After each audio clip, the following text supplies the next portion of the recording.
చాళుక్యులకి మధ్య ఏర్పడినటువంటి వివాహ సంబంధాల ద్వారా ఒక కొత్త వంశం వెలుగులోకి వచ్చింది. దాన్నే మనం ఏమంటాము అంటే చోళ చాళుక్య వంశము. ఈ చోళ చాళుక్య వంశానికి చెందినటువంటి కులోత్తుంగ ప్రస్తావించదగినవాడు కులోత్తుంగుడు, ప్రముఖుడు కులోత్తుంగుడు అనమాట. కులోత్తుంగ 2 రాజ్యాలను కలిపి పరిపాలించాడు. మరి కులోత్తుంగకు సంబంధించి కూడా కొన్ని విషయాలు మనము గ్రహించాల్సి ఉంటుంది. ఏమిటది అంటే కులోత్తుంగ చోళుడు చైనాకు రాయబారాన్ని పంపాడు. 72 మంది వర్తకులతో కూడిన ఒక వర్తక సంఘాన్ని రాయబారంగా పంపాడు. దాని ద్వారా పట్టు వ్యాపారము, సిల్క్ వ్యాపారము దీన్ని బాగా పెంచుకోవడానికి అనమాట. అట్లాగే కులోత్తుంగుడు తన పేరు మీద బంగారు నాణ్యాన్ని ముద్రించాడు. యాక్చువల్గా చరిత్రలో ఒక పాలకుడు తన పేరు మీద బంగారు నాణ్యం ముద్రించడం అనేది కులోత్తుంగుడితోనే స్టార్ట్ అయింది. ఆ బంగారు నాణ్యాన్ని ఏమంటాము? కులోత్తుంగ మాడ అంటాము. కులోత్తుంగ మాడ ఇది స్వయంగా రాజు యొక్క పేరుతో ముద్రించబడిన బంగారు నాణ్యం అన్నమాట. అట్లాగే కులోత్తుంగుడు పరమశైవుడైనాడు. శైవం గొప్పగా ఆదరించాడు కులోత్తుంగుడు. అదే సమయంలో మనకు రామానుజాచార్య శ్రీపెరుంబుదూర్ కేంద్రంగా వైష్ణవాన్ని ప్రచారం చేశాడు. శైవుడైన కులోత్తుంగుడు ఇది సహించలేకపోయినాడు. రామానుజాచార్యను హింసించాడు. శ్రీపెరుంబుదూర్ నుంచి కులోత్తుంగుడు రామానుజాచార్యను నిషేధించాడు. బారడు అక్కడి నుంచి ఆయనకు బహిష్కరణ విధించబడ్డదన్నమాట. అందుకే రామానుజాచార్య శ్రీపెరుంబుదూర్ పట్టణాన్ని వదిలిపెట్టి శ్రీరంగం అక్కడికి వచ్చి స్థిరపడతాడనమాట. శ్రీ వైష్ణవం దీన్ని స్థాపించాడు. ఇది కులోత్తుంగుడికి సంబంధించినటువంటి సమాచారం. ఈ కులోత్తుంగుడే ఒడిస్సాపై దాడికి వెళ్తాడు. కళింగ పైన దాడికి వెళ్తూ వెళ్తూ మార్గమధ్యంలో మనము ప్రస్తుతం విశాఖపట్నం అని పిలుస్తున్నాం. విశాఖపట్నం అసలు పేరు కులోత్తుంగ చోళపురం. ఓకే, దాన్ని నిర్మించిన వాడు కూడా కులోత్తుంగ చోళుడే అనమాట. దాన్నే మనము విశాఖపట్నం అంటున్నాం. ఎందుకంటే ఇక్కడే విశాఖేశ్వర ఆలయం, విశాఖేశ్వరుడి యొక్క ఆలయం అనే దాన్ని నిర్మించారు. కానీ అక్కడ ఏమైందంటే కాలగమనంలో విశాఖేశ్వరాలయం సముద్ర గర్భంలో కలిసిపోయింది. దాన్ని ఇప్పుడు మనం దాని ఆనవాళ్లను మనం గుర్తించగలిగాం. విశాఖేశ్వరుడి ఆలయం ఉంది కాబట్టి, అది కూడా డాల్ఫిన్ నోస్ అంటాం విశాఖపట్నంలో. డాల్ఫిన్ నోస్కి కింది భాగంలోకి వస్తుందన్నమాట. అది సముద్ర గర్భంలో కలిసిపోయిందన్నమాట. విశాఖేశ్వరుడి ఆలయం ఉంది కాబట్టి విశాఖపట్నం అనే పేరు రావడం జరిగింది. సో విశాఖపట్నానికి నిజంగా వ్యవస్థాపకుడు ఎవరవుతాడు అంటే కులోత్తుంగ చోళుడు అనమాట. ఇవి మనం ఈయన గురించి తెలుసుకోవాల్సినటువంటి విషయాలు. చోళుల యొక్క రాజకీయ చరిత్రలో ఇవి చాలా ప్రధానమైన అంశాలు అన్నమాట. మరి చోళ పాలనా వ్యవస్థ ఎట్లా ఉంది? పాలనా వ్యవస్థ ఎట్లా ఉంది? చోళుల కాలం నాటి సాంస్కృతిక వికాసం ఏంది? సామాజిక ఆర్థిక పరిస్థితులు ఏమిటి? వీటి మీద కూడా కొంత అవగాహన అవసరం అవుతుంది. ఇంతకుముందే చెప్పాను, చోళుల యొక్క మనకు ప్రాధాన్యత ఏమిటి? చోళుల ప్రాధాన్యత అంటే గ్రామీణ స్వయం పరిపాలనా వ్యవస్థ. వీటికి ఒక రకంగా ఆద్యులు జీవం పోసిన వాళ్ళు, ఆ సంస్థలు కొనసాగడానికి కారకులు చోళులు అన్నమాట. చోళుల పాలనా వ్యవస్థలో ముఖ్యమైన విషయాలు ఏమిటి అంటే చోళరాజు శాసనాలు చేయడు, శాసనాలను పరిరక్షిస్తాడు. అంటే అర్థమైంది, చోళరాజులు శాసనాలు చేసుకునేటువంటి పనిని ప్రజలకే వదిలేశారు. ఏ ప్రాంత ప్రజలు వారికి తోచినట్టుగా పాలనా వ్యవస్థ నిర్వహించుకోవచ్చు. రాజ్యము అక్కడ ఇంటర్ఫియర్ కాదు. చోళరాజ్యం యొక్క పరిధి, అధికార పరిధి చాలా తక్కువగా ఉంటుంది. చోళరాజులు కేవలము అంతర్గత భద్రత, ఇంటర్నల్ సెక్యూరిటీ, అంతర్గత భద్రత, పన్నులు, వీటి మీదనే దృష్టి పెట్టారు. మిగిలిన అన్ని విషయాలు కూడా స్థానిక సంస్థలకే ఇచ్చేశారు చోళులు. అందుకనే చోళరాజు శాసనాలు చేయడు, శాసనాలు పరిరక్షిస్తాడు. చోళరాజు విస్తృతమైన యంత్రాంగం కలిగి ఉండడు, చాలా పరిమితమైన యంత్రాంగం ఉంటుంది. ఎందుకంటే బాధ్యతలు కూడా తక్కువ ఉన్నాయి కాబట్టి. అందుకే చోళ పాలనా వ్యవస్థలో మనకు యంత్రాంగం ఎక్కడ కూడా పెద్దగా కనిపించదు అన్నమాట. చోళరాజు ఇంతకుముందే చెప్పాను, కేవలం రాజ్యానికే అధిపతి కాదు, మతానికి కూడా అధిపతి ఆయన. అట్లని చోళరాజులు మతపరమైన ఛాందస్వాదులు కాదు. ఇంకా ఏం కనిపిస్తుంది మనకు చోళ పాలనా వ్యవస్థలో అని అంటే ఒక పెక్యూలియర్ సాంప్రదాయం స్టార్ట్ అయింది. ఈ సాంప్రదాయాన్ని ఏమంటాం మనము అనంటే వీరగళ్ అంటాం. వీరగళ్ సాంప్రదాయం. ఏంది వీరగళ్ సాంప్రదాయం అంటే రాజుకి అంగరక్షకులు ఉంటారు, వీళ్ళని వీరులు అని అంటాం. ఈ అంగరక్షకులు రాజు కోసం ప్రాణాలను త్యజిస్తారు. రాజు చనిపోయినాడు అని తెలుసుకోగానే వీళ్ళు కూడా తమ మెడలు కత్తిరించుకుంటారు. తమ హెడ్ ఆఫరింగ్, తమ యొక్క కంఠాన్ని కత్తిరించడం అంటే తమ కంఠాన్ని తెగనరుక్కుంటారు. రాజు కోసం ఎంతటి త్యాగానికైనా సిద్ధంగా ఉంటారు. ఇట్లా చనిపోయినటువంటి వీరులు వాళ్ళ విగ్రహాలను ఇప్పటికీ కూడా మనము తమిళనాడులో కొన్ని మారుమూల గ్రామాల్లో చూడొచ్చు అన్నమాట. ఈ విగ్రహాలను ప్రతిష్ఠిస్తారు, వీరుల విగ్రహాలను. రాజు కోసం ప్రాణాలర్పించిన వీరుల విగ్రహాలను ప్రతిష్ఠించడము, దీన్నే మనము వీరగళ్ సాంప్రదాయము అని అంటాము. ఇది చోళ పాలనా వ్యవస్థలో మరొక ముఖ్యమైన లక్షణం కూడా. మరి ఇప్పుడు పాలనా వ్యవస్థలోకి వెళితే మనకేం తెలుస్తున్నది? చోళ పాలనా వ్యవస్థలో ముఖ్యమైనటువంటి అంశాలు, కేంద్ర స్థాయిలో యంత్రాంగం అంటూ కూడా చాలా తక్కువగా ఉంటుంది. ఎందుకంటే బాధ్యతలు తక్కువ కాబట్టి. ఒకే ఒక్క సచివాలయం ఉంటుంది. ఈ సచివాలయాన్ని వాళ్ళు ఏమని పిలుస్తున్నారు అంటే పెరుండ్రం అంటాం. ఏంది పెరుండ్రం అంటే పాలనా వ్యవస్థలో పెరుండ్రం అనగా సచివాలయము. ఈ సచివాలయము లేదా సెక్రటేరియట్ అంటాం ఇంగ్లీష్లో. దీనికి ఒక అధిపతి ఉంటాడు. ఆయన ఏమని అంటాము అంటే చీఫ్ సెక్రటరీ అనొచ్చు. ఈ అధిపతిని వళై నాయకం అంటాం. వళై నాయకం అంటే చీఫ్ సెక్రటరీ. ఈయన రాజు ఆజ్ఞలను అమలు చేస్తాడు. మరి రాజు ఆజ్ఞలను ఏమంటాము? రాజు ఆజ్ఞలను తిరువాక్య కల్వి అంటాం. తిరువాక్య కల్వి. వీటిని అమలు చేయడం వళైనాయకం యొక్క బాధ్యత అన్నమాట. ఇది కేంద్ర స్థాయిలో ఉండేటువంటిది. అంతకుమించి సమాచారం కూడా లేదు. రాజ్యం మొత్తం కూడా పలు భాగాలుగా విభజించబడుతుంది. పాలనాపరమైనటువంటి విభాగాలు ఏంది? పాలనాపరమైనటువంటి విభాగములు మండలములు. రాజ్యము ముందుగా మండలములుగా విభజించబడుతుంది. మండలానికి దిగువ భాగాన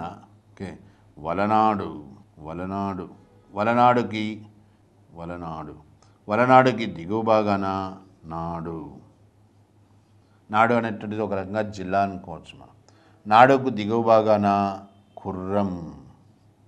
కుర్రం లేదా కొట్టం అని కూడా అనవచ్చు. అంటే గ్రామాల సమూహం అన్నమాట. జస్ట్ మన మండల్ లాంటిది అనమాట. కింది స్థాయిలో గ్రామం. ఒక్కోసారి మనకి ఎగ్జామ్లో ఈ క్రమం అడుగుతున్నాడు. చోళరాజ్యం ఏ క్రమంలో విభజించబడుతుందని. మండలం, వలనాడు, నాడు, కుర్రం లేదా కొట్టం అంటే జస్ట్ లైక్ మన మండలం లాగా అనమాట. దాని కింది భాగంలో గ్రామం. ఇది పాలనాపరమైనటువంటి విభాగాలు. ఓకే.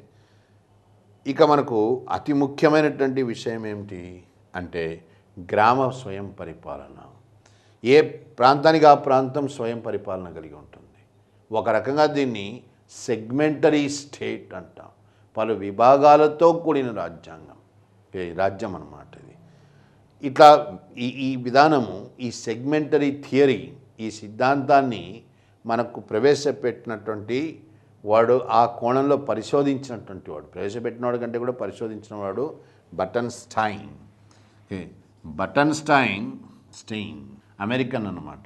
ఈయన చోళ పాలనా వ్యవస్థని సెగ్మెంటరీ స్టేట్ అని నిర్వచించడం జరిగింది. పలు విభాగాలతో కూడిన వ్యవస్థ అని ఆయన చెప్పాడు. అసలు సెగ్మెంటరీ అనేటువంటి ఐడియా, ఆ సిద్ధాంతానికి రూపకర్త క్యాథలిన్ గఫ్ ఆఫ్రికన్ సమాజాన్ని స్టడీ చేస్తూ వాడింది ఆ పదాన్ని మొట్టమొదట. దాన్నే బటన్స్టైన్ చోళ పాలనా వ్యవస్థ కూడా అన్వయించాడు. అంటే ఈ పాలనా వ్యవస్థలో విభాగాలు సర్వస్వతంత్రంగా ఉంటాయి. ఏ స్థాయిలో స్వేచ్ఛని స్వతంత్రాన్ని అనుభవిస్తాయి ఇవి అంటే చాలా చిత్రంగా రాజు ఆజ్ఞలకు గ్రామ పంచాయతీ చేసిన తీర్మానానికి మధ్య వివాదము తలెత్తితే గ్రామసభ తీర్మానమే చెల్లుబాటు అవుతుంది. రాజు ఆజ్ఞ చెల్లుబాటు కాదు. ఆ స్థాయిలో వాళ్ళు సర్వస్వతంత్రాన్ని అనుభవించడం జరిగింది గ్రామీణ వ్యవస్థలో. ఓకే. ఇప్పుడు గ్రామ పరిపాలనకు వస్తే అసలు గ్రామాలు ఎన్ని రకంగా ఉన్నాయి? అన్ని గ్రామాలు ఒకే రకంగా ఉంటాయా అంటే కాదనమాట.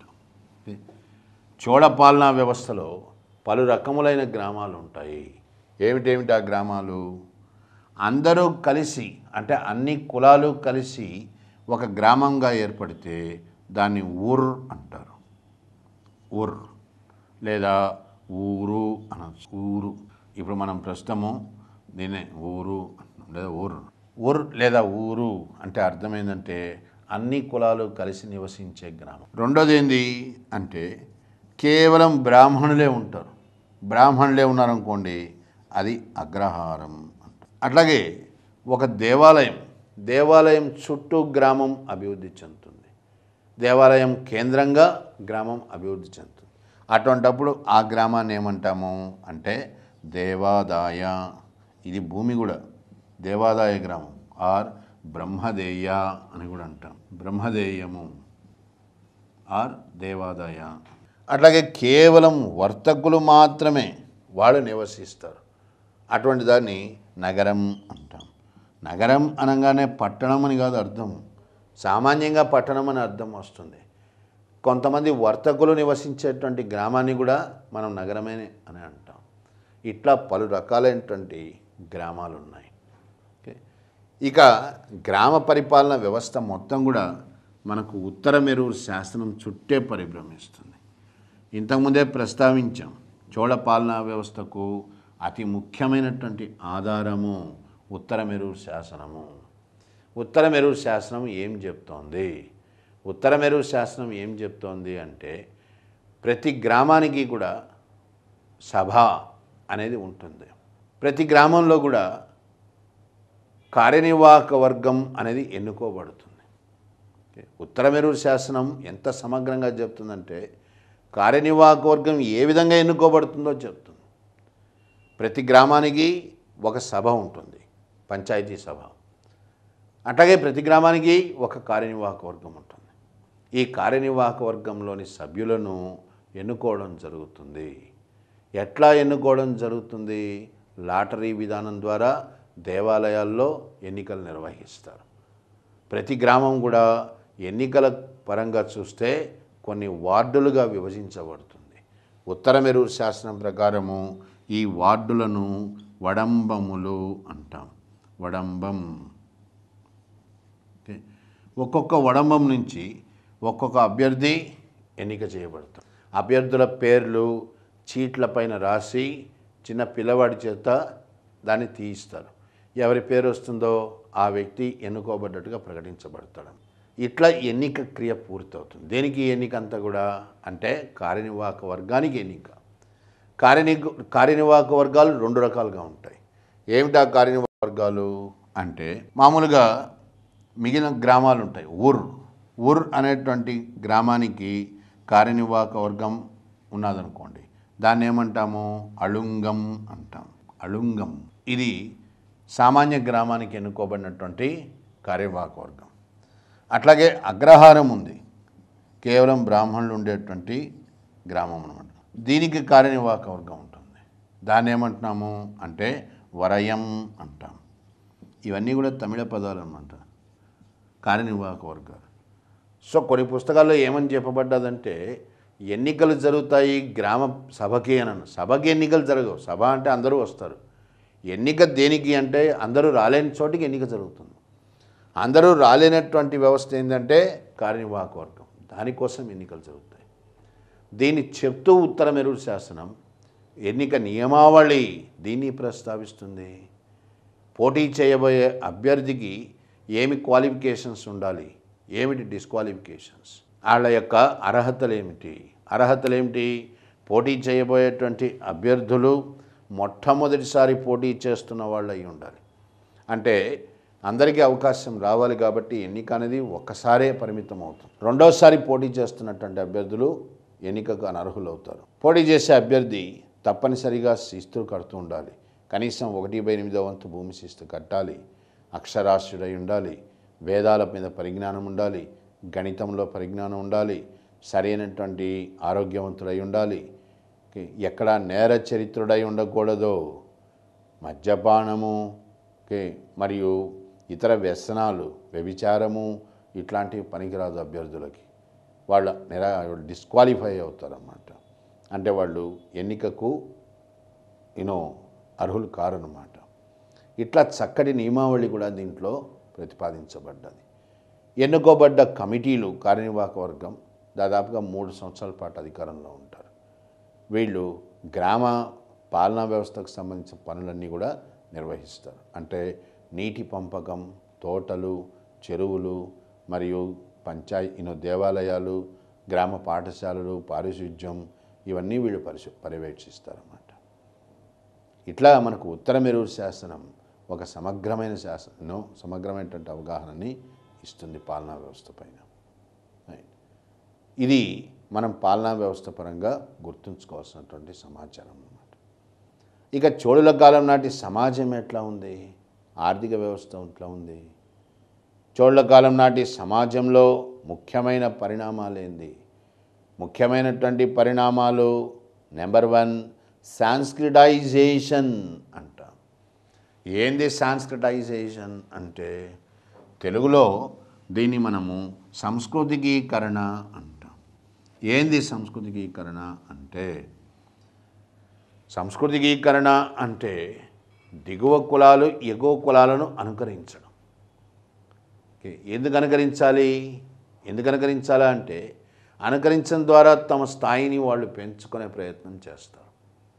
సంస్కృతికీకరణలో ఏం జరుగుతుంది అంటే దిగువ కులాలలోని వ్యక్తులు ఎగువ కులాల యొక్క భాష, ఆచార సాంప్రదాయాలు, సంస్కారాలు వీటిని అనుకరిస్తారు. అనుకరిస్తూ వాళ్ళతో సమానమైనటువంటి స్థాయిని చాటుకుంటారు. అందుకనే కొన్ని ఉపకులాలు కూడా ఏర్పడ్డాయి మనకు. విశ్వబ్రాహ్మణులు అంటాం. విశ్వబ్రాహ్మణులు అంటే కంసాలులు. నాయీ బ్రాహ్మణులు అంటాం. నాయీ బ్రాహ్మణులు అంటే మంగళులు. వీళ్ళు బ్రాహ్మణులతో సమానమైన స్థాయిని చాటుకోవడం అన్నమాట.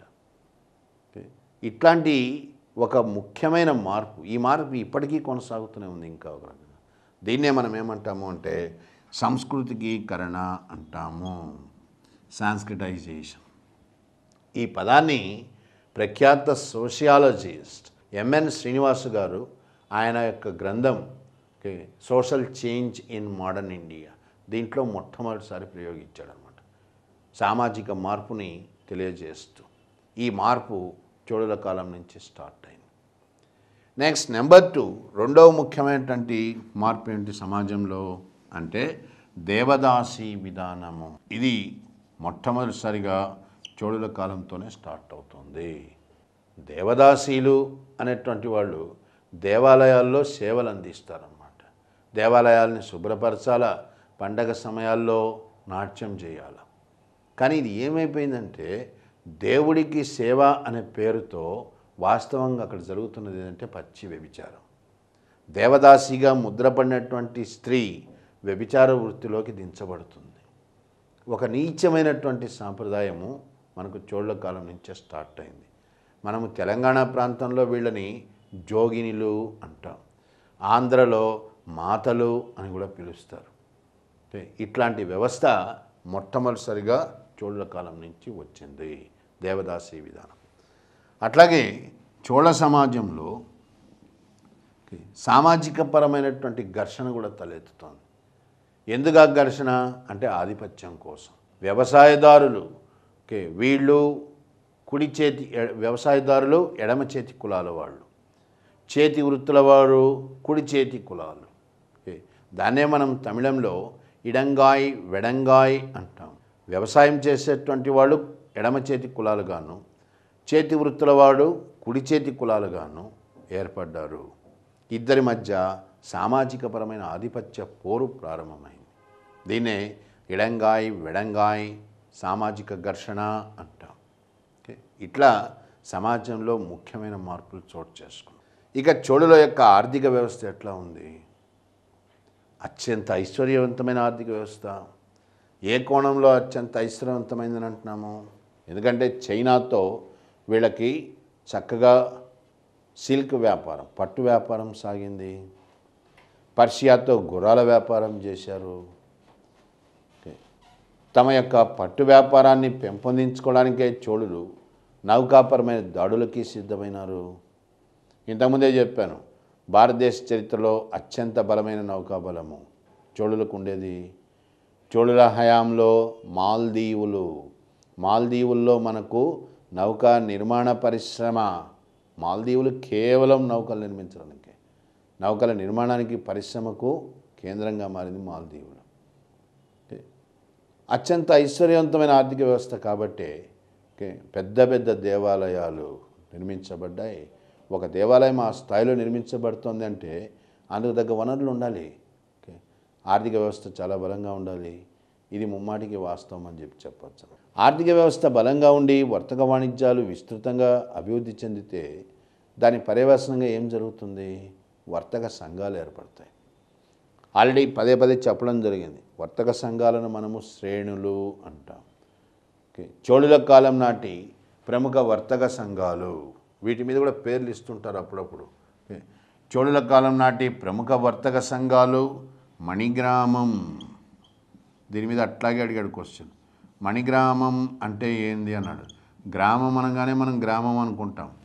మణిగ్రామం అంటే చోళుల కాలం నాటి ఒక గొప్ప ప్రముఖ వర్తక సంఘం, నూలు వ్యాపారస్తులు వీళ్ళు. మణిగ్రామం, నానాదేశీ, పరదేశీ, వీరవళంజియార్, వీళ్ళంతా ఏంటంటే గొప్ప వర్తక సంఘాలు, శ్రేణులు చోళుల కాలం నాటి అనమాట. ఇంకొక ప్రశ్న కూడా అడిగాడు. చోళుల ఆర్థిక వ్యవస్థలోనే వీధి అంటే అర్థమైంది అన్నాడు. సామాన్యంగా మనం వీధి అనగానే స్ట్రీట్ అనేటువంటి అర్థాన్ని అన్వయించుకుంటాం. వీధి అంటే వీధే, స్ట్రీట్ అని అనుకుంటుంటాం. కానీ చోళుల కాలంలో వీధి అంటే ఏంటంటే వర్తకులు నివసించే ప్రదేశం అని కూడా చెప్పాల్సి వస్తుంది. సెటిల్మెంట్ ఆఫ్ మర్చెంట్స్, దాన్ని కూడా వీధి అని అంటారన్నమాట. ఇట్లా ఆర్థిక వ్యవస్థ బలపడ్డది, వర్తక సంఘాలు విస్తృతంగానూ ఏర్పడ్డాయి. ఇక చోళుల మీద మనకు చివరిగా మనము ప్రస్తావించాల్సింది చోళుల కాలం నాటి సాంస్కృతిక సేవ. సాంస్కృతిక రంగంలో ఎట్లాంటి సేవలు చోటు చేసుకుంటున్నాయి? ముందుగా వాస్తు, అంటే దేవాలయాల నిర్మాణము ఘనమైనటువంటి ద్రావిడ వాస్తు శైలి. ఇది చోళుల కాలం నాటికి అత్యున్నత స్థాయికి చేరుకుంది.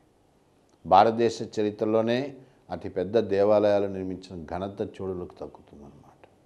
ఇందుకు ప్రధాన నిదర్శనం ఇంతకుముందే చెప్పాను, తంజావూరులోని రాజరాజేశ్వరాలయము, లేదా బృహదీశ్వరాలయం అని అంటాం, శివుడికి నిర్మించబడ్డదన్నమాట. అట్లాగే చోళుల యొక్క చేతి వృత్తుల వారు, క్రాఫ్ట్స్మెన్, వీళ్ళు 4 చేతులతో ఉన్న నటరాజ విగ్రహం పంచలోహాలతో తయారు చేస్తామన్నమాట. మనకు ఎట్లా అడిగాడంటే ప్రశ్నలు, నటరాజస్వామి నాట్యభంగిమలో ఉంటాడు, నటరాజస్వామికి ఎన్ని చేతులు ఉన్నాయి అని అడిగాడు. ఎన్ని చేతులు అంటే 4 చేతులతో నటరాజస్వామి మనకు దర్శనమిస్తాడనమాట. ఈ 4 చేతులతో ఉన్నటువంటి నటరాజ విగ్రహాలను తయారు చేయడంలో చోళ కళాకారులు గొప్ప సిద్ధహస్తులు అన్నమాట. ఇంకో ప్రశ్న ఏమని అడిగాడు అంటే, ఒరిజినల్ నటరాజస్వామి విగ్రహం, అంటే అసలు సిసలైన నటరాజస్వామి విగ్రహం ఏ దేవాలయానికి చెందింది అని అడిగాడు. ఏ దేవాలయానికి చెందింది అంటే చిదంబరం. ఎందుకంటే మన మైథాలజీ, అంటే మన యొక్క మత విశ్వాసాల ప్రకారము శివుడు నటరాజుగా చిదంబరంలో నాట్యం చేస్తాడనమాట. ఈ నటరాజ విగ్రహాన్ని చోళ కళాకారులు చాలా అద్భుతంగా మలిచారు. ఒరిజినల్ నటరాజ విగ్రహం మనకు చిదంబరంలో కనిపిస్తుందన్నమాట. అట్లాగే సాహిత్యంలో కూడా మనకు గొప్ప మార్పులు వస్తున్నాయి. ఏమిటా మార్పులు అంటే, తమిళము సరళమైంది. చోళుల కాలం నాటికి ఇది కాస్త కొంచెం సరళమైంది. అంతకుముందు గ్రాంధికంగా ఉండేది, కఠినంగా ఉండేది.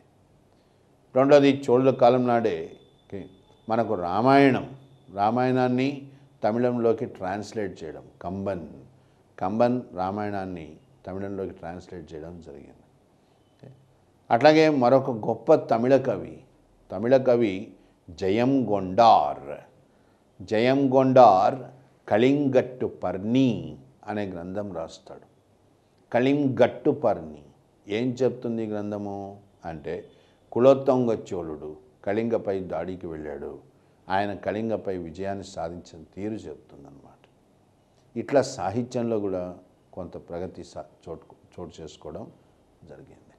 ఓకే, అంటే ఒక విధంగా ద్రావిడ సంస్కృతి అనే దానికి చోళులు గొప్ప పునాది వేశారు అని చెప్పాలన్నమాట. ఇది చోళులకు సంబంధించినంత వరకు మనం గుర్తుంచుకోవాల్సిన విషయం. ఇక్కడి నుంచి భారతదేశ చరిత్ర మొత్తము ఇస్లాం చుట్టే పరిభ్రమిస్తుంది. ఇంతకుముందే చెప్పాను, మధ్యయుగాల కాలం నాటికి ఇస్లాం భారతదేశంలో ప్రవేశించింది. ఆ ప్రవేశించడము అరబ్బులు సింధును ఆక్రమించుకోవడంతో ప్రారంభమవుతుంది. తొలి మధ్యయుగాల చరిత్రలో భాగంగా మనము ఇస్లాం ఆగమనము దీని గురించి ప్రస్తావించాల్సి వస్తుంది. ఇస్లాం ప్రపంచ గొప్ప మతాల్లో ఒకటిగా మనం పరిగణిస్తాం. మొహమ్మద్ ప్రవక్త చేత స్థాపించబడ్డ ఇస్లాం మక్కా, మదీనా కేంద్రాలుగా గొప్పగా విస్తరించింది. విస్తరణలో భాగంగానే ఇస్లాం అరబ్బులు, యాక్చువల్గా అరబ్బులు, వాస్తవంగా అరబ్బులు ముస్లింలు కాదు, అరబ్బులు ప్రకృతి ఆరాధకులు. దీన్నే మనం ఏమంటాము అంటే సిమైటిసిజం అంటాం. అంటే సూర్యచంద్రులను ఆరాధించడం, అగ్నిని ఆరాధించడం, ఇవన్నీ కూడా ప్రకృతి ఆరాధనలో భాగం అన్నమాట. అట్లాంటి అరబులు ఇస్లాంలోకి మార్చబడ్డారు. ఇస్లాంలోకి మార్చబడ్డ ప్రతి వ్యక్తి యొక్క విధి ఏమిటంటే ఇస్లాం వ్యాప్తికి ప్రయత్నం. ఇస్లాం వ్యాప్తికి ఎప్పుడైతే ఆరంభించాల్సి వచ్చిందో సహజంగానే అరబ్బులు సింధ్పై, ప్రస్తుత పాకిస్తాన్లోని సింధ్, ఒకప్పుడు పాకిస్తాన్, ఆఫ్ఘనిస్తాన్, ఒకప్పుడు అంటే 1947 దాకా అన్నీ కూడా భారతదేశంలో అంతర్భాగమే. సింధ్ ప్రాంతం పైన అరబ్బుల యొక్క దృష్టి పడింది. సింధ్ కేవలము మతపరంగానే ప్రాధాన్యతను సంతరించుకుందా అంటే కాదు. అరబ్బులు గొప్ప సముద్ర వ్యాపార ప్రియులు. ముఖ్యంగా సముద్రం పైన వాళ్లకు అపారమైన అవగాహన ఉంది.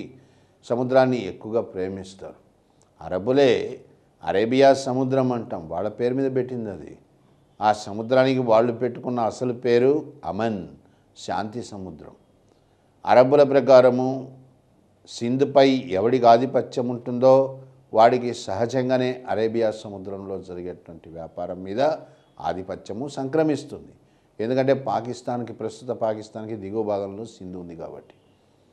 ఇట్లా అరబ్బులు మత, వ్యాపార, వాణిజ్య కోణాల పరంగా కూడా సింధు యొక్క ప్రాముఖ్యతను గుర్తించారు.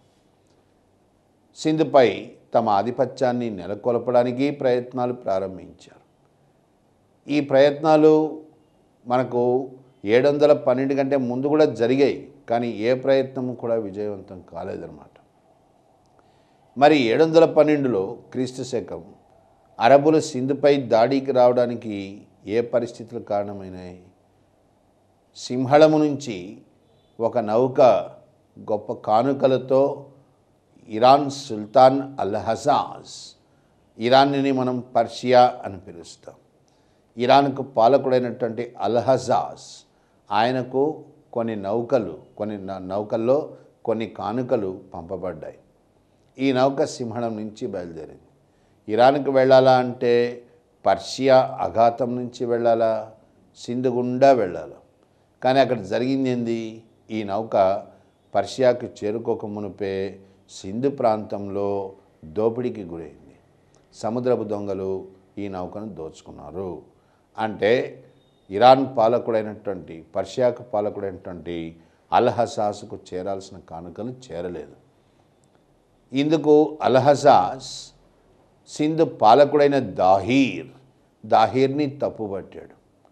అల్-హజాజ్ వాదం ఏమిటి అంటే తన నౌక, తనకు కానుకలు తెస్తున్న నౌక దాహీర్ రాజ్యంలో దొంగతనానికి గురైంది కాబట్టి దాహీర్ బాధ్యత వహించాలి, పరిహారము చెల్లించాలి. సింధుకు పాలకుడైన దాహీర్ బ్రాహ్మణుడు. ఆ విషయంలోకి వస్తే సింధ్ రాజధాని పేరు కూడా బ్రాహ్మణాబాద్. ఓకే, ప్రస్తుత పాకిస్తాన్లో సింధు వరకు కూడా బ్రాహ్మణ మతము, బౌద్ధ మతము, ఈ రెండే ప్రధానమైన మతాలు. సింధులో అత్యధికులు బౌద్ధులు. పాలకుడైన దాహీర్ బ్రాహ్మణుడు. అందుకనే బ్రాహ్మణానికి బౌద్ధానికి సహజంగానే వైరం ఉంది. దాహీర్ పాలకుడైనటువంటి దాహీరుకు ప్రజల మద్దతు లేదు. దాహీర్ అల్-హజ్జాజ్ ఇరాన్ పాలకుడైన అల్-హజ్జాజ్కు పరిహారం చెల్లించడానికి నిరాకరించాడు. ఈ విషయాన్ని అల్-హజ్జాజ్ ఖలీఫా వలీద్, ఎవరు ఖలీఫా అంటే, ఖలీఫా అంటే ముస్లింలకు మత పెద్ద, ప్రపంచంలో ముస్లింలందరికీ కూడా పెద్ద మత పెద్ద ఖలీఫా. ఖలీఫా తరఫునే ముస్లిం రాజులందరూ కూడా పరిపాలించాలి. ఖురాన్ సుల్తాన్ని గుర్తించలే, ఖురాన్ గుర్తించింది ఖలీఫాని గుర్తించింది. అంటే ప్రవక్తకు వారసుడుగా భగవంతుడి యొక్క ప్రతినిధిగా ఉండేవాడు ఖలీఫా అన్నమాట. ఖలీఫా వలీద్ ఆయనకు సుల్తాన్ అల్-హజ్జాజ్ ఫిర్యాదు చేయడం జరిగింది. ఖలీఫా వలీద్ సింధుపై జిహాద్ ప్రకటించాడు. అంటే పవిత్రమైన యుద్ధం ప్రకటించాడు. సింధును ఆక్రమించే బాధ్యత 17 ఏళ్ళు కలిగినటువంటి బాలుడు మొహమ్మద్ బిన్ ఖాసీం ఆయనకు అప్పజెప్పబడడం జరిగింది. మొహమ్మద్ బిన్ ఖాసీం గొప్ప సాహసి. బదయిల్, ఉబైదుల్లా అనే అనుచరులతో మొహమ్మద్ బిన్ ఖాసీం సింధుపై దాడి చేశాడు. సింధుపై దాడి చేసి గోల్డెన్ సిటీ అంటాం, అంటే బంగారు పట్టణం. ఎందుకు దాన్ని గోల్డెన్ సిటీ అంటాము? దాని ఐశ్వర్యం వల్ల. బంగారు పట్టణంగా పిలువబడుతున్నటువంటి ముల్తాన్ ఈ పట్టణాన్ని ధ్వంసం చేశాడు మొహమ్మద్ బిన్ ఖాసీం. దీని తర్వాత అరబ్బులు దాహీర్తో యుద్ధం చేయడం జరిగింది. దాహీర్ చంపబడ్డాడు. రాజధాని బ్రాహ్మణాబాదును వీళ్ళు ఆక్రమించారు. ఇది అరబ్బులు సింధును ఆక్రమించుకోవడం అని అంటాం. కానీ ఇక్కడ జరిగింది ఏంటంటే అరబ్బులు సింధుని ఎక్కువ కాలం పరిపాలించలేదు. వాళ్ళ యొక్క ప్రెసెన్స్ కూడా చాలా తక్కువ కాలం ఉన్నది. వాళ్ళ యొక్క అరబ్బులో వాళ్ళు ఉన్నటువంటి కాలం కూడా అతి తక్కువ అని చెప్పాలి. అక్కడ జరిగింది ఏంటంటే దాహీర్ని చంపిన మొహమ్మద్ బిన్ ఖాసీం దాహీర్ భార్యను వివాహం చేసుకున్నాడు. ఆయన యొక్క ఇద్దరు కూతుళ్ళు, దాహీర్ ఇద్దరు కూతుళ్ళని ఖలీఫాకి కానుకలుగా పంపడం జరిగింది. కానీ వీళ్ళు ప్రతీకారం తీర్చుకోవడానికి గాను ఖలీఫాకు ఫిర్యాదు చేశారు మొహమ్మద్ బిన్ ఖాసీం పైన. ఖలీఫా వలీద్ ఈ ఫిర్యాదు మేరకే ఖాసీంకు మరణదండన విధించాడు. ఏ ఖాసీం అయితే సింధును ఆక్రమించాడో ఆ ఖాసీం యొక్క జీవితం అర్ధాంతరంగా ముగిసిపోయింది. తిరిగి సింధుపై జమ్మూ కాశ్మీర్ పాలకులు హింద్ షాహీలు అంటాం, వీళ్ళ ఆధిపత్యం ఏర్పరచబడ్డది. అంటే వాళ్ళు సింధులోకి ప్రవేశించారన్నమాట. ఇట్లా అరబ్బులు సింధుని అతి తక్కువ కాలమే పరిపాలించారు. కానీ ఇక్కడ మనకు చాలా ముఖ్యమైన పరిణామాలు చోటు చేసుకుంటున్నాయి. ఏమిటి ఆ పరిణామాలు అంటే, మొట్టమొదటిసారిగా హిందూ మతం ఇస్లాం ఈ రెండు ఎదురెదురు పడ్డాయి. ప్రపంచంలో రెండు గొప్ప మతాలు ఒకదానితో ఒకటి తారాసపడడం జరిగింది. ఇస్లాం హిందూ మతం పట్ల కొన్ని విషయాల్లో అభిమానాన్ని పెంచుకుంది, కొన్ని విషయాల్లో ద్వేషాన్ని పెంచుకుంది. ముఖ్యంగా హిందూ వేదాంత ఇది ఇస్లాంకు చాలా దగ్గరగా వస్తుంది. ఎట్లాగంటే భారతీయ తత్వశాస్త్రానికి మూలం వేదాంత అంటే ఉపనిషత్తులే. ఉపనిషత్తుల్లో ఎక్కడ కూడా భగవంతుడికి రూపం లేదు, ఆకారము లేదు, గుణము లేదు. భగవంతుడు నిరామయుడు, నిరాకారుడు, నిర్గుణ, ఈ ఆలోచనలు మనకు ఉపనిషత్తులో కనిపిస్తాయి. ఈ వాదమే ఒక రకంగా ఇస్లాంకు మూలం కూడా. ఇస్లాం ప్రారంభమయ్యేది ఇక్కడి నుంచే ప్రారంభమవుతుంది. అందుకే అంటాం the end of Hinduism is the beginning of Islam. Islam Hindu మతం ఎక్కడ ఎండ్ అవుతుంది? ఉపనిషత్తుల దగ్గర ఎండ్ అవుతుంది. ఆ ఉపనిషత్తులే భగవంతుడు నిరామయుడు అని ప్రకటిస్తున్నాయి. ఇస్లాంకి అదే ప్రాతిపదిక. అందుకని మౌలికంగా ఇద్దరి మధ్య పెద్ద ఘర్షణ అంటూ లేదు ఆలోచనలలో. ఇస్లాం వేదాంత దీని ప్రభావానికి గురైంది. అట్లాగే ఇస్లాం డివోషనల్ మ్యూజిక్, హిందువులు దైవ సంగీతం, దేవుడి యొక్క గానం చేస్తారు, భక్తి సంగీతం అని, ఇది కూడా ఇస్లాం ఆకర్షితులైంది.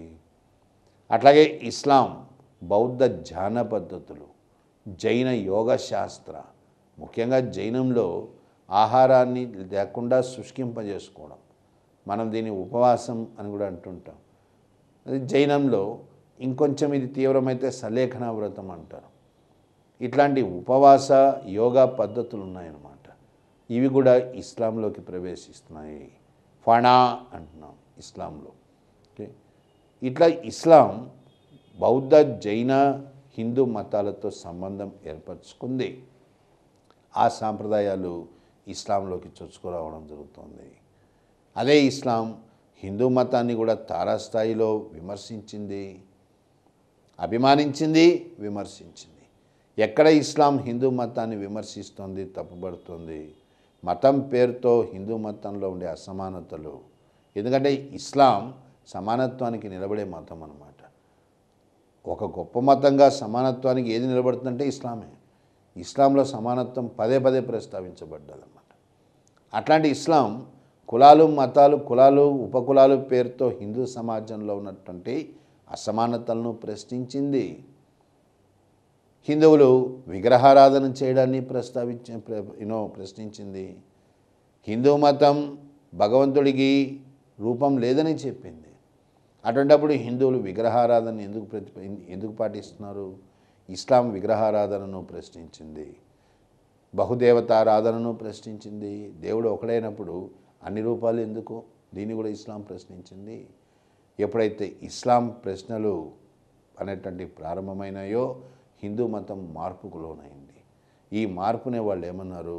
భక్తి ఉద్యమం అంటాము.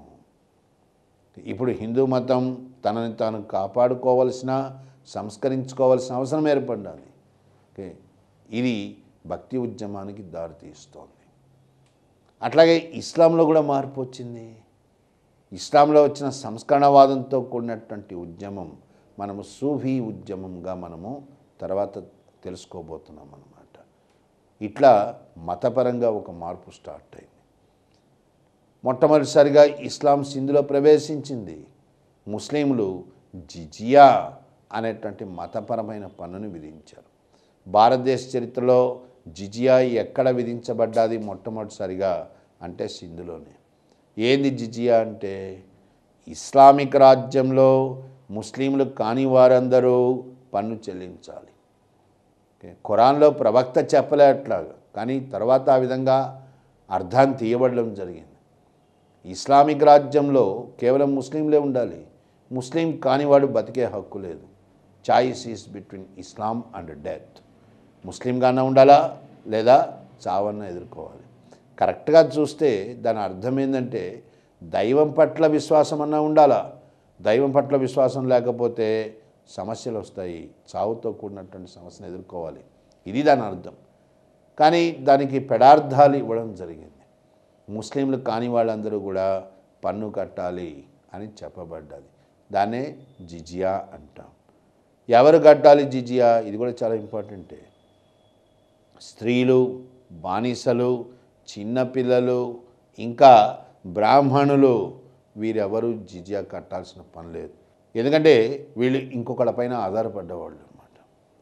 బ్రాహ్మణులు దైవాన్ని ఉనికిని గుర్తించాడు. బ్రాహ్మణుడు దైవం ఉనికిని చాటుతాడు. కాబట్టి ఇస్లాం ఇక్కడ బ్రాహ్మణులకు మినహాయింపు ఇచ్చిందనమాట. పన్ను కట్టాల్సిన పని లేదు అన్నది. కాబట్టి మనం గుర్తించుకోవాల్సింది ఏంటంటే జిజియా అనే మతపరమైన పన్ను మొట్టమొదటిసారిగా మనకు భారతదేశ చరిత్రలో కనిపిస్తోంది. ఇంకా ఏం కనిపిస్తున్నాయి? అరబ్బులు గణిత శాస్త్రము దీన్ని తర్జుమా చేసుకున్నారు. అరబ్బులు చరక సంహితను తర్జుమా చేసుకున్నారు. అరబ్బులు భారతీయుల యొక్క ప్రధాన క్రీడ, మన యొక్క ప్రధాన క్రీడ చదరంగం, చెస్ అంటాం. దీన్ని మనం ఏమని పిలిచాము? అసలు షతరంజ్ అన్నాం. దీనిని అరబ్బులు మన దేశం నుంచి గ్రహించి ఐరోపాలోకి ప్రవేశపెట్టడానికి కారకులైనారు. అంటే భారతదేశం నుంచి చదరంగం అరబ్బుల ద్వారా ఐరోపాలో ప్రవేశించింది. అట్లాగే మన న్యూమరికల్స్ అంటే మన సంఖ్యలు, అంకెలు, ఇవి కూడా అరబ్బుల ద్వారా యూరోప్లోకి ప్రవేశించాయి. అట్లాగే అరబ్బులు విష్ణు శర్మ యొక్క పంచతంత్ర వీటిని కూడా తర్జుమా చేసుకున్నారు. అరబ్బులు విధ్వంసానికి పాల్పడలే, విజ్ఞానం కోసం వెతికారు. విధ్వంసం అనేటువంటిది ఎవరితో స్టార్ట్ అవుతుంది అంటే టర్కులతో స్టార్ట్ అవుతుంది. అరబ్బుల దాడి జరిగిన తర్వాత మనకు భారతదేశం మీద టర్కుల దండయాత్రలు ప్రారంభమైనాయి. టర్కిష్ కాంక్వెస్ట్ ఆఫ్ ఇండియా అంటాం. టర్కులు ఏనాడు కూడా నాగరికతకు నోచుకున్న వాళ్ళు కాదు వీళ్ళు. ఒక రకంగా దోపిడీల పైన జీవనం సాగించేవారు. టర్కుల యొక్క రాజ్యం ఆఫ్ఘనిస్తాన్లో గజ్నీ, అట్లాగే ఇదే ఆఫ్ఘనిస్తాన్లో ఇంకొక రాజ్యం ఘోరీ. ఈ రెండు టర్కుల యొక్క రాజ్యాలు అని చెప్పచ్చు. మొహమ్మద్ గజ్నీ యొక్క తండ్రి సబక్తజిన్, ఈయన భారతదేశంపైకి వచ్చిన మొట్టమొదటి టర్క్ అని చెప్పచ్చు. గజ్నీతోనే టర్కిష్ కాంక్వెస్ట్ స్టార్ట్ కాలే, గజ్నీ కంటే ముందే ప్రారంభమైంది. కానీ గజ్నీతో అది ఒక సాంప్రదాయం అయిపోయింది. ఎందుకంటే మొహమ్మద్ గజ్నీ ప్రతి సంవత్సరము దాదాపుగా భారతదేశంపై దాడి చేశాడు. మనకు కొన్నిటికి ఆధారాలు ఉన్నాయి, కొన్నిటికి ఆధారాలు లేవు. అంత మాత్రం చేత ఆయన దాడి చేయలేదని కాదు, దాదాపుగా ప్రతి సంవత్సరం చేస్తాడు. ముఖ్యంగా క్రీస్తు శకం 998 నుంచి 1030 అప్పటిదాకా, అంటే దాదాపుగా 30 సంవత్సరాలు అనుకోండి, 32 సంవత్సరాలు నీకు మొహమ్మద్ గజ్నీ దాడులు కొనసాగాయి. మనకు చరిత్ర చెప్పేది 17 సంవత్సరాలు, 17 దాడుల గురించి చెప్తుంది. క్వశ్చన్ ఎట్లా ఇచ్చాడు? మొహమ్మద్ గజ్నీ యొక్క వృత్తాంతం ఏంది, ఆయన భారతదేశంపై ఏ సీజన్లో దాడి చేశాడు అని అడిగాడు. ఏ ఋతువులు, ఏ సీజన్లో వస్తాడు? మొహమ్మద్ గజ్నీ యొక్క దాడులన్నీ కూడా కరెక్ట్గా వింటర్ సీజన్, చలికాలంలో, శీతాకాలంలో జరుగుతాయి. సమ్మర్ ప్రారంభమయ్యే సమయానికి ఆయన తిరిగి వెనక్కి వెళ్ళిపోతాడు అన్నమాట. ఇక్కడ మనము ఆయన పూర్వపరాలు కూడా తెలుసుకోవాలి. ఎవరు అసలు మొహమ్మద్ గజ్నీ? మొహమ్మద్ గజ్నీ యొక్క అసలు పేరు అబూ కాసిం. మొహమ్మద్ అనేది బిరుదు, అంతేగాని ఆయన పేరు కాదు. అబూ కాసిం ఆయన అసలు బిరుదు. ఈయన రాజవంశం యమీనీ వంశం. ప్రస్తుత ఆఫ్ఘనిస్తాన్లో గజ్నీ అనే రాజ్యం ఉండేది, దానికి పాలకుడు. అట్లా ఆయన మొహమ్మద్ గజ్నీ అయినాడు. మొహమ్మద్ ఆయన బిరుదు, ఆయన అసలు పేరు అబూ కాసిం. మరి గజ్నీ భారతదేశంపై ఎందుకు దాడులు చేస్తున్నట్టు? కేవలం దోపిడీ. ఎందుకంటే ఆఫ్ఘనిస్తాన్లో బేదరికం ఉన్నది. భారతదేశాన్ని దోపిడీ చేయడం ద్వారా తన రాజ్యాన్ని ఐశ్వర్యవంతంగా చేయాలి. ఇది గజ్నీ యొక్క ప్రధాన ఉద్దేశం. ఆ ఉద్దేశంతోనే ఆయన దాడులకు పూనుకున్నాడు. మనకు ముఖ్యమైనటువంటిది మొహమ్మద్ గజ్నీ దాడుల్లో 1025 1025 సోమనాథ్. గుజరాత్లోని సోమనాథ్ ఆలయము ఆ కాలంలో భారతదేశంలో అత్యంత ఐశ్వర్యవంతమైన దేవాలయం. దీన్ని గజ్నీ సర్వనాశనం చేశాడు. దాదాపు 20 టన్నుల బంగారాన్ని భారతదేశం నుంచి తరలించాడు అని చరిత్ర చెబుతుంది. గజ్నీ భారతదేశంపై దాడులకు వచ్చినప్పుడల్లా ఆయనకు సమస్యలు సృష్టించినటువంటి వాళ్ళు జాట్లు అంటే రైతులు. వీళ్ళు సమస్యలు సృష్టించుండేవాళ్ళు. చిట్ట చివరిసారిగా ఆయన 1028లో వచ్చాడు. తర్వాత 1030 కల్లా గజ్నీ చనిపోయినాడు. గజ్నీ ఇట్లా భారతదేశానికి తరచుగా దాడులు చేయడం వల్ల ఏ ఫలితాలు చోటు చేసుకున్నాయంటే ఇస్లాంకి హిందూ మతానికి మధ్య మరింత సంబంధాలు బలపడ్డాయి. గజ్నీ భారతదేశాన్ని దోచుకున్నప్పటికీ కూడా సంస్కృత భాష పట్ల అభిమానాన్ని కనబరిచాడు, సంస్కృతాన్ని బాగా అభిమానించాడు. అట్లాగే గజ్నీ బీహార్కు చెందిన గొప్ప పండితుడు ఫిరదౌసి, ఈయనను స్వయంగా ఆహ్వానించాడు. ఎందుకు ఆహ్వానిస్తున్నాడు ఫిరదౌసిని అంటే ఫిరదౌసి గజ్నీ యొక్క స్వీయ చరిత్ర, దీన్ని రాయడానికి ఆహ్వానించబడ్డాడు అన్నమాట. అదే ఫిరదౌసి రచించినటువంటి షానామా అంట. ఏ స్థాయిలో రాశాడు ఫిరదౌసి షానామా? ఇది పర్షియన్ సాహిత్యంలో ఒడిసీ, మనకు గ్రీక్ సాహిత్యంలో హోమర్స్ ఇలియడ్ అండ్ ఒడిసీ అని వస్తాయి. ఆ రెండు క్లాసిక్స్ అంటాం అన్నమాట, గొప్ప కావ్యాలు. ఆ శైలిలో రచించబడ్డదన్నమాట, ఆ స్థాయిలో రచించబడ్డది ఫిరదౌసి యొక్క షానామా. అట్లాగే మొహమ్మద్ గజ్నీతో పాటుగా అరబ్ చరిత్రకారుడు అల్బెరూని, వెరీ వెరీ ఇంపార్టెంట్ మనకు. అల్బెరూని ఈయన భారతదేశానికి వచ్చాడు. అల్బెరూని స్వయంగా వారణాసిలో 10 సంవత్సరాలు సంస్కృతం నేర్చుకున్నాడు కష్టపడి. అల్బెరూని యోగవాసిష్ట, రసరత్నాకర మరియు భగవద్గీత వీటన్నిటినీ చదివాడు. గొప్ప చరిత్రకారుడు అల్బెరూని. భారతదేశ సమాజంలో తాను ఏం చూస్తున్నాడో, సమాజంపై తనకు ఏ అవగాహన ఏర్పడిందో దాన్ని ఆయన గ్రంథ రూపంలోకి తెచ్చాడు. అల్బెరూని రచించినటువంటి కితాబ్ ఏ హింద్ లేదా తారీఖ్ ఏ హింద్ అంటాం. ఇది మధ్యయుగాల చరిత్ర పైన అత్యంత ప్రామాణికమైన గ్రంథం. అల్బెరూని నిష్పక్షపాతంగా మాట్లాడతాడు. అందుకే ఇంతకుముందు కూడా చెప్పా, అసలు చరిత్ర అనేది ఎట్లా రాయాలో మనకు తెలిపిన మొట్టమొదటివాడు అల్బెరూని. ముస్లిం చరిత్రకారులు ఎక్కడ ఉపమానాలు, అతిశయోక్తులు వాడరు. ఉన్నది ఉన్నట్టుగా ప్రస్తావించాలి వాళ్ళు. ఇట్లా అల్బెరూనితో ఒక కొత్త రచనా వ్యాసంగం ప్రారంభమైంది అని చెప్పచ్చు. అల్బెరూని అబ్జర్వేషన్స్ ఏం చెప్తున్నాడు అల్బెరూని? ఇది కూడా ఎగ్జామ్లో ఒక్కోసారి అడుగుతున్నాడు. అల్బెరూని ఏమంటున్నాడంటే, భారతదేశంలో మేధస్సు అపారంగా ఉంది. భారతీయుల మేధస్సుకు సాటి అయిన వాళ్ళంటే ఎవరు లేరు. వీళ్ళు ప్రపంచంలో గొప్ప మేధావులు. కానీ సమస్య అంత ఏంటంటే, ఈ మేధస్సును పురోహిత వర్గం అనేటువంటిది పెడదారి పట్టిస్తోంది. అల్బెరూని ప్రకారము భారతీయ పురోహిత వర్గాలు స్వార్థపరులు, బయట ప్రపంచంతో సంబంధాలు లేని వాళ్ళు, కుచితమైన మనస్తత్వం ఉన్నవాళ్ళు. నెంబర్ 2, భారతీయులకు చారిత్రకపరమైన స్పృహ లేదు. ఏనాడు భారతీయులు కూడా తమ సంస్కృతిని కాపాడుకోవడానికి ప్రయత్నించలేదు. అట్లాగే అల్బెరూని ఇంకో మాట ఏమంటున్నాడు అంటే, కుల వ్యవస్థ భారతీయుల యొక్క యుద్ధాలలో పరాజయానికి కారణమైంది. అల్బెరూనికి అర్థం కానిది ఏంటంటే, యుద్ధం ప్రారంభమైంది అంటే కేవలం రాజపుత్రులు, క్షత్రియుల యుద్ధానికి వెళ్తున్నారు, మిగిలిన కులాల వాళ్ళు యుద్ధానికి పోవట్లేదు అంటే దేశాన్ని రక్షించుకునే బాధ్యత మిగతా కులాలకు లేదా అనేది ఆయన ఆలోచన అన్నమాట. అందుకని అంటాడు అల్బెరూని, కుల వ్యవస్థ వల్ల, కేవలం కొంతమంది యుద్ధానికి పోయేటువంటి ధర్మం ఉండడం వల్ల భారతీయులు యుద్ధాల్లో ఓడిపోయినారు. ఈ మాటను చెప్పింది అంబేద్కర్ కంటే ముందు కూడా అల్బెరూని చెప్తాడు ఈ విషయాన్ని. ఇట్లా అల్బెరూని తన గ్రంథంలో కొన్ని ముఖ్యమైనటువంటి విషయాలను పొందుపరిచాడు అనమాట. ఇదంతా జరిగింది మొహమ్మద్ గజ్నీ దాడుల కాలంలోనే జరిగింది. అట్లాగే మొహమ్మద్ గజ్నీతో పాటు వచ్చిన అల్బెరూని ఈ కితాబే హింద్ లేదా తారీఖే హింద్తో పాటు ఇంకొక 2 పుస్తకాలు కూడా రాస్తాడు ఆయన. జవహీర్ అంటాం. ఇదేంది అంటే మినరాలజీ, అంటే లోహాల పైన రచించబడ్డది. అట్లాగే అల్బెరూని ఖానూన్ ఏ మసూదీ రాస్తాడు. ఖానూన్ ఏ మసూదీ అంటే ఖగోళ శాస్త్రం, అస్ట్రానమీ, దీని మీద రాశాడు అనమాట. ఈ 3 కూడా మనం గుర్తుంచుకోగలిగినటువంటి గ్రంథాలు అన్నమాట. ఇవన్నీ గజ్నీ దాడులతో ముడిపడి ఉన్నాయన్నమాట.